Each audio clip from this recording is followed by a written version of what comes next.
தென்னாட்டுடைய சிவனை போற்றி, என் நாட்டவருக்கும் இறைவா போற்றி. சிவனே துணை சேனல் நேயர்கள் அனைவருக்கும் அன்பான வணக்கம். இந்த வீடியோவில் நாம் இந்த 2024ஆம் ஆண்டின் புத்தாண்டு ராசி பலன்களை பார்க்கலாம். நிகழும் ஸ்ரீ மங்களகரமான சோபகிருது வருடம் தக்ஷாயனம் காலம் ஹேமந்த் ரிது மார்கழி மாதம் 15ஆம் தேதி 1 ஜனவரி 2024 திங்கட்கிழமையும் கிருஷ்ணபக்ஷி பஞ்சமியும் மகம் நட்சத்திரமும் நமோ யோகமும் கௌளவ காரணமும் சித்த யோகமும் கூடிய சுபயோக சுபதினத்தில் உதயாதி இரவு 12 மணிக்கு கன்யா லக்னத்தில் ரிஷப நவாம்சமும் மகர திரிகோணமும் கொண்டு இந்த ஆங்கில புத்தாண்டு பிறக்கின்றது.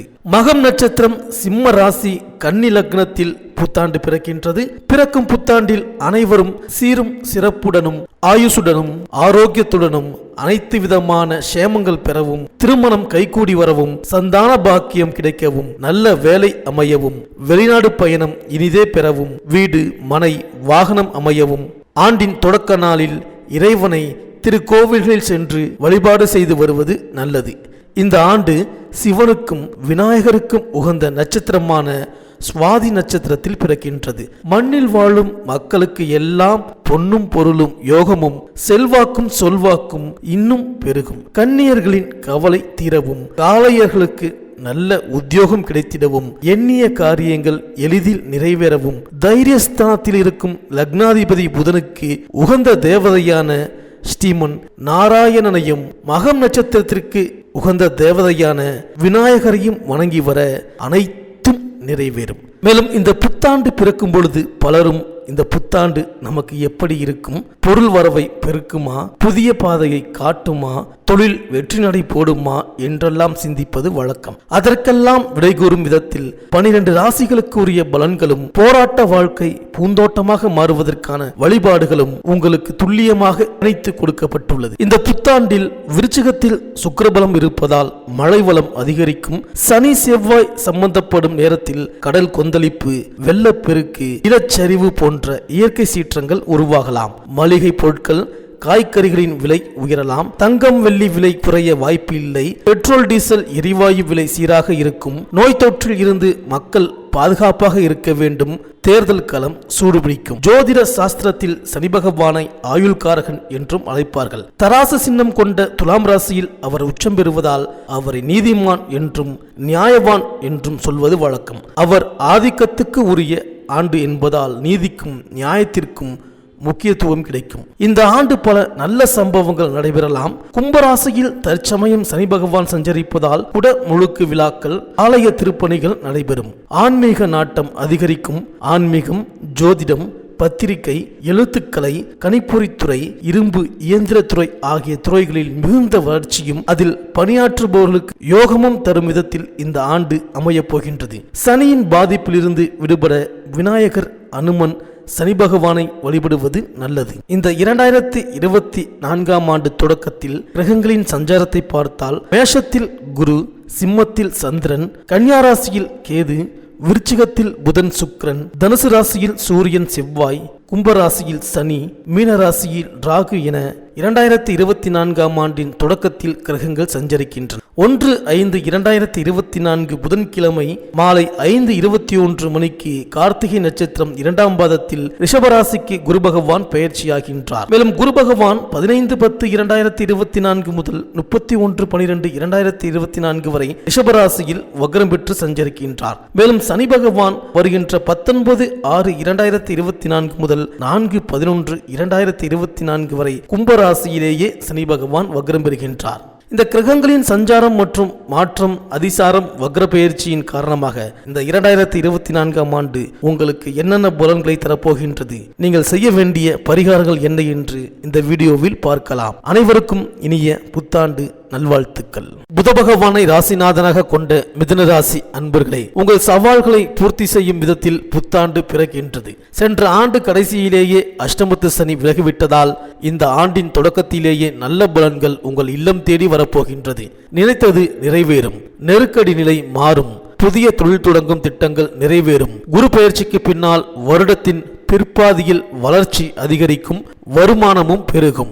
ஆண்டின் தொடக்கத்திலேயே உங்கள் ராசிக்கு 9ஆம் இடமான பிதுர் ராஜ்யஸ்தானத்தில் சனி பகவான் சஞ்சரிக்கின்றார். அது பாக்கியஸ்தானமாகவும் இருப்பதால் இதுவரை தடைபட்டவை தானாக வந்து சேரும். தொழில் முன்னேற்றம் அதிகரிக்கும். உத்தியோகத்தில் உள்ளவர்களுக்கு உயர் பதவிகளும் எதிர்பார்த்த ஊதிய உயர்வும் கிடைக்கும். கொடிகட்டி பறந்த குடும்ப பிரச்சனை படிப்படியாக மாறும். சொத்துக்களில் இருந்த பிரச்சனைகள் தீரும். பொருளாதார நிலையில் இருந்த ஏற்ற இறக்க நிலை சீராகும். மேலும் உங்கள் ராசிக்கு 9ஆம் இடத்தில் சஞ்சரிக்கும் சனியின் பார்வை 3, 6, 11 ஆகிய இடங்களில் பதிகின்றது.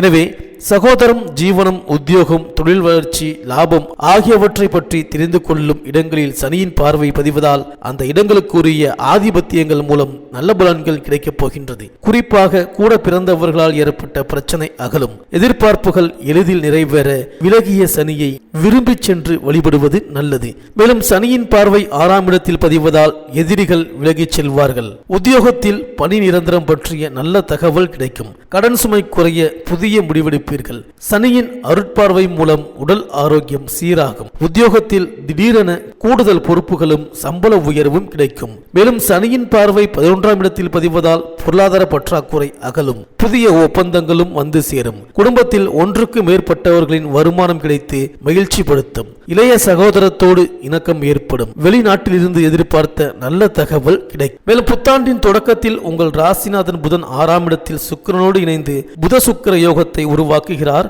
மறைந்த புதனால் நிறைந்த தனலாபம் கிடைக்கும் என்பது பழமொழி. எனவே இனி பற்றாக்குறை அகன்று பணவரவு திருப்தி தரும். தொழில் வியாபாரத்தில் எதிர்பார்த்த லாபம் கிடைக்கும். புதிய பங்குதாரர்களை சேர்த்துக் கொண்டு முன்னேற்ற பாதையில் அடியெடுத்து வைப்பீர்கள்.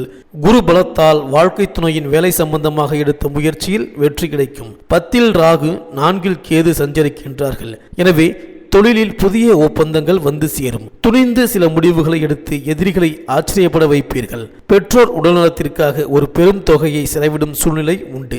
அஷ்டமத்து சனி விலகி அற்புதமான பலன்களை கொடுக்கும் நேரம் இது என்றாலும் வெற்றி கிடைக்க பெரும் போராட்டங்களை சந்திக்க வேண்டியிருக்கும். சர்ப்ப பரிகாரமும் சனீஸ்வர வழிபாடும் சந்தோஷத்தை தக்க வைத்துக் கொள்ள வழிவகுக்கும். செவ்வாயுடன் இணைந்திருக்கும் சூரியனால் சொத்து பிரச்சனைகள் நல்லபடியாக முடியும். மேலும் இந்த புத்தாண்டு தொடக்கத்தில் உங்கள் ராசிக்கு 11ஆம் இடமான லாபஸ்தானத்தில் குரு சஞ்சரிக்கின்றார். அவரது பார்வை 3, 5, 7 ஆகிய இடங்களில் பதிகின்றது. எனவே முன்னேற்ற பாதையில் அடியெடுத்து வைப்பதற்கான முயற்சிகள் கைகூடும். திருமணம் கைகூடாதவர்களுக்கு திருமண தகடை அகன்று வரன்கள் வந்து சேரும். பூர்வீக சொத்துக்கள் கைக்கு கிடைக்கலாம். தொழிலில் புதிய முதலீடுகள் செய்து வருமானத்தை பெருக்கிக் கொள்ள வழி செய்து கொள்வீர்கள். மேலும் உங்கள் ராசிக்கு 9ஆம் இடமான பாக்கியஸ்தானத்தில் சனி பகவான் சஞ்சரிக்கின்றார். இதுவரை அஷ்டமத்து சனியின் பிடியில் சிக்கியிருந்த உங்களுக்கு இப்பொழுது விடிவு காலம் பிறந்துவிட்டது. படிப்படியாக முன்னேற்றம் ஏற்படும். மூடி கிடந்த தொழிலுக்கு திறப்பு விழா நடத்துவீர்கள். தொழில் மற்றும் உத்தியோகத்தில் இதுவரை இருந்த பிரச்சனைகள் ஒவ்வொன்றாக தீரும்.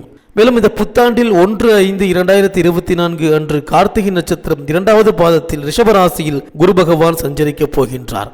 அதுவரை லாபஸ்தானத்தில் சஞ்சரித்து வந்த குரு பகவான் அதன் பிறகு விரயஸ்தானத்திற்கு செல்கின்றார்.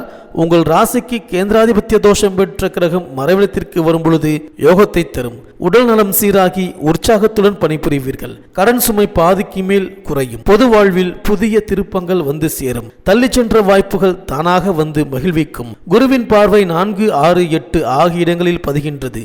குருவின் பார்வை 4ஆம் இடத்தில் பதிவதால் தாய்வழி ஆதரவு கிடைக்கும். தொழில் முன்னேற்ற பாதையை நோக்கி செல்லும். உறவினர் வழியில் ஏற்பட்ட மனக்கசப்பு மாறும். கடல் தாண்டி சென்று பணிபுரிய வேண்டும் என்று விரும்பியவர்களுக்கு அது கைகூடும். இடம், வீடு வாங்குவது, விற்பது அல்லது புதிய வாகனம் வாங்குவது சம்பந்தமாக செய்த முயற்சியும் கைகூடும். மேலும் குருவின் பார்வை 6ஆம் இடத்தில் பதிவதால் வழக்குகளில் திசை திருப்பம் ஏற்படும். முன்னோர் சொத்துக்களில் முறையான பங்கீடு கிடைக்கவில்லையே என்று கவலைப்பட்டவர்களுக்கு பஞ்சாயத்துக்கள் மூலம் சாதகமான நிலை உருவாகும். கடன் தொல்லை குறையும். உத்தியோகத்தில் மேல் அதிகாரிகளின் மனதில் இடம் பிடிப்பீர்கள். குருவின் பார்வை 6ஆம் இடத்தில் பதிவதால் உடல்நலக் குறைபாடு அகலும். இதுவரை நோயை ரண சிகிச்சை செய்து குணமாக்க வேண்டும் என்று சொன்ன மருத்துவர்கள் சாதாரண சிகிச்சையிலேயே குணமாக்கி விடுவார்கள். கடந்த காலத்தில் ஏற்பட்ட இழப்புகளை ஈடு செய்ய புதிய வாய்ப்புகள் வந்து சேரும். உத்தியோகத்தில் நீண்ட தூரத்திற்கான மாறுதல் கிடைக்கலாம். பொது வாழ்வில் ஏற்பட்ட வீண் பழிகள் மாறும். மேலும் இந்த ஆண்டு உங்கள் ராசிக்கு 10ஆம் இடத்தில் ராகுவும் 4ஆம் இடத்தில் கேதுவும் சஞ்சரிக்கின்றார்கள். எனவே தொழிலில் இருந்த குறுக்கீடு அகலும். தொழில் போட்டிகளை சமாளிப்பீர்கள். பெற்றோரின் உடல்நலத்தில் கவனம் தேவை. என்றைக்கோ வாங்கி போட்ட இடத்தை லாபத்துடன் விற்க நேரிடலாம். கேதுவின் ஆதிக்கத்தால் அடிக்கடி ஆரோக்கியத்தில் அச்சுறுத்தல் ஏற்படலாம். தாய்வழி உறவுகளால் சில பிரச்சனைகளை சந்திப்பீர்கள். முறையான சர்பசாந்தி வழிபாடு முன்னேற்றத்திற்கு கை கொடுக்கும். மேலும் சனியின் வக்ர காலத்தில் அதிக விழிப்புணர்ச்சி தேவை. முன்னேற்ற தடைகளும் முக்கிய புள்ளிகளின் எதிர்ப்புகளும் அதிகரிக்கும். பிறருக்கு நன்மை செய்தாலும் அது தீமையாகவே தெரியும். நீங்கள் செய்த உதவிக்கு உறவினர்கள் நன்றி காட்ட மாட்டார்கள். விரயங்கள் கூடும். சொத்து பிரச்சனை மீண்டும் தலை தூக்கும். குருவின் வக்ர காலத்தில் எடுத்த முயற்சிகளில் வெற்றி கிடைக்கும். உத்தியோகத்தில் எதிர்பாராத இலாக்கா மாற்றம் கிடைக்கும். திருமண தடை அகலும். திரும்பிச் சென்ற வரன்கள் மீண்டும் வரும். இந்த மிதுனராசி பெண்களுக்கு எதிர்பார்த்த நல்ல மாற்றங்கள் வந்து சேரும். இதுவரை இருந்த பற்றாக்குறை அகலும். கணவன் மனைவிக்குள் அன்பும் ஆதரவும் அதிகரிக்கும். குடும்ப ஒற்றுமை பலப்படும். பிள்ளைகளின் எதிர்கால நலன் கருதி நீங்கள் எடுத்த முயற்சி கைகூடும். பொன்பொருள் சேர்க்கை உண்டு. ஆரோக்கியம் சீராகும். பணிபுரியும் பெண்களுக்கு மேல் அதிகாரிகளின் ஆதரவும் சக பணியாளர்களின் ஒத்துழைப்பும் திருப்தி தரும். உடன்பிறப்புகளும் உடன் இருப்பவர்களும் உங்களுக்கு உறுதுணையாக இருப்பார்கள். இந்த மிதுனராசி அன்பர்கள் உங்கள் இல்லத்து பூஜை அறையில் திருமகளுடன் இணைந்திருக்கும் திருமால் படம் வைத்து வழிபடுவது நல்லது. ஏகாதசி விரதம் இனிய பலன் தரும். மேலும் புதன்கிழமை தோறும் விரதம் இருந்து அனுமனை வழிபடுவதோடு சிறப்பு வழிபாடாக திருக்கடையூர் சென்று அபிராமி அம்மன் அமிர்தகடேஸ்வரர் வழிபாட்டை மேற்கொண்டு வந்தால் எதிர்பார்ப்புகள் எளிதில் நிறைவேறும். இந்த வீடியோ உங்களுக்கு பிடிச்சிருந்தா லைக் பண்ணுங்க, உங்க நண்பர்களுக்கு ஷேர் பண்ணுங்க, மறக்காம சப்ஸ்கிரைப் பண்ணுங்க, பக்கத்தில் இருக்கிற பெல் ஐக்கானை கிளிக் பண்ணுங்க. மீண்டும் அடுத்த வீடியோவில் சந்திப்போம். நன்றி, வணக்கம்.